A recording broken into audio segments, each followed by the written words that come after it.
ma siin mitu korda olen juba täna jahunud sellel teemal, et su Skaal lõpuks Euroopa meister saaks. Sa peaksid sööma õigeid lisandeid.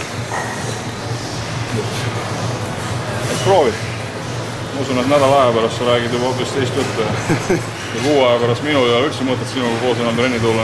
Kuule, ma aitäh sulle selle kinnituse eest. Ma loodan üks asi, tõenäoliselt ma pean ta küll ennem ekspertiisist läbi laskma, et siin ei oleks mingi kangemat kütus sees, et pärast ei tuleks ohoh, kiirikas, et lõpuks sina ka. Aga aitäh sulle.